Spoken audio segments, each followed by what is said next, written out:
Assalomu alaykum hurmatli kuzatuvchilar.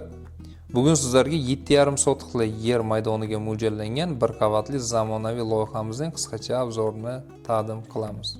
Do'stlar, kanalimiz rivoji uchun hamda videomiz ko'plarga yetib borishligi uchun video ostida like qoldiring va albatta fikr mulohazalaringizni ham kommentariyada qoldirishni so'rab qolamiz. Bizni Telegram va Instagram ijtimoiy tarmoqlari orqali ham faol kuzatib bormoqchi bo'lsangiz, mana shu kanallarimizni opisaniyada qoldirib ketamiz. Endi esa boshlaymiz. Loyihamizning umumiy o'lchami ko'cha tomonimiz, ya'ni fasad qismimizning umumiy uzunligi 25 metrni tashkil qiladi. Eniga esa 29 metr 40 santimetrdan tashkil topgan. Loyihamiz umumiy ikkita qismdan iborat. Birinchi qismimiz ko'cha tarafda qoldirib ketilgan fasad qismi 25 metr va eniga 6 metrlik bo'lgan bir mehmonxona, namozxona hamda umumiy sanuzelni oladigan qo'shimcha binomiz sanalib, to'g'rida esa asosiy binomiz qoldirib ketilgan. Asosiy zdaniyamiz va ko'cha tomondagi qo'shimcha korpusimizning orasida esa 9,9 metr, ya'ni salkam 10 metrga yaqin yashil zona uchun ham joy qoldirib ketilgan. Loyihamizda ko'rib turganingizdek, chap tarafimizda kattagina naves qismimiz mavjud.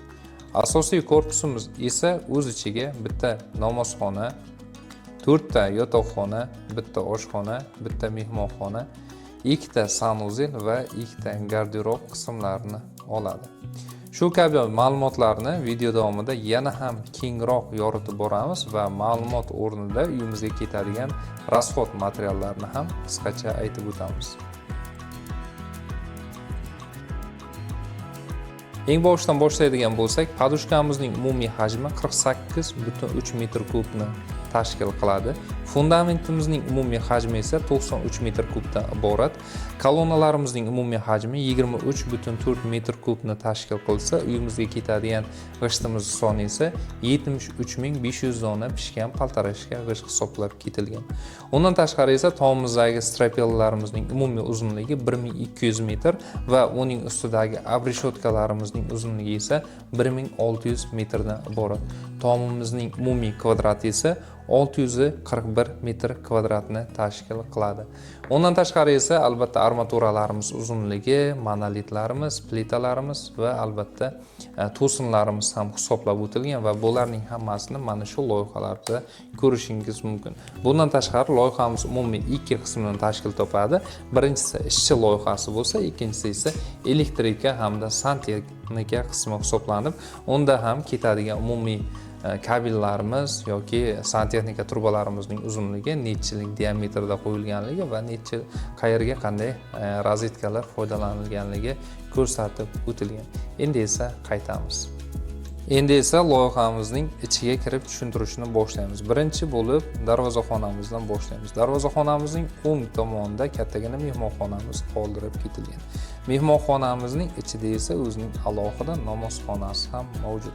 Endi esa asosiy uyga kiramiz. Asosiy uyga kirganimizda bizni kattagina holimiz qarshi oladi. Holning chap tarafida esa mana shunday katta va keng shinam oshxonamiz qoldirib ketilgan. Oshxonaning umumiy ikkita kirish eshigi mavjud. Oshxonaning ro'parasida esa 2 kishilik bolalar yotoqxonasi mavjud va uning derazasi uyimizning old tarafiga qaratib ketilgan. Bu xonadan qaytib chiqib to'g'riga yuradigan bo'lsak, bu yerda koridorimiz o'ng tomonga qarab davom etadi. O'ng tomonda eng oxirdagi xonamiz bizni qo'shimcha xonamiz, ya'ni sanuzelimiz hisoblanib, sanuzelimizning yon tarafida ham yana bitta alohida ota-onalar uchun mo'ljallangan yotoqxona qismimiz qoldirib ketilgan. Bu yotoqxonaning yonida esa ko'rib turganlaringizdek umumiy foydalanish uchun namozxona joylashtirib ketilgan. Bu xonani yoki namozxona yoki kutubxona qilib ishlatsa ham bo'ladi. Namozxonaning yon tarafida esa yana bitta bolalar uchun yotoqxona mo'ljallab ketganmiz. Endi esa xuddi mana shu joyda, ya'ni bolalar yotoqxonasining yon tarafida esa alohida garderob qismi ham tashlab ketilgan.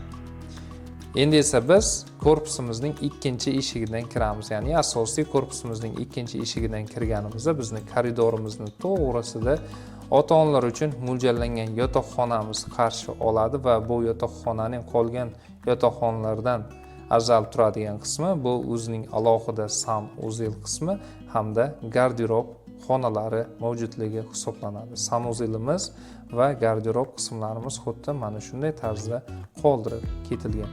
Endi esa bu xonamizdan qaytib chiqamiz va eng birinchi kirganimizda chap tarafdagi xonamizga yuzlanamiz. Buni biz ikkinchi mehmonxona sifatida tanlab ketganmiz. E'tibor berayotgan bo'lsangiz, loyihamizda umumiy ikkita mehmonxona mavjud. Birinchisini video avvalda darvozaxonada ko'rsatib ketganmiz. Mehmonxonamizning to'g'risida esa boya ko'rsatib o'tgan oshxona qismimiz mavjud bo'lib, oshxonamizning bu ikkinchi kirish eshigi hisoblanadi va oila vakillari xuddi mana shu oshxonada birgalikda yig'ilib o'tirishligi mumkin bo'ladi. Shu bilan biz bugungi loyihamizni yakunlaymiz. Yana bir bor eslatib o'tamiz, bizni qo'llab-quvvatlash mutlaqo tekin va juda oson. Buning davosi bir dona like. Bizdan uzoqlashmang, sizlar bilan har doimgidek Kamina Mehojov.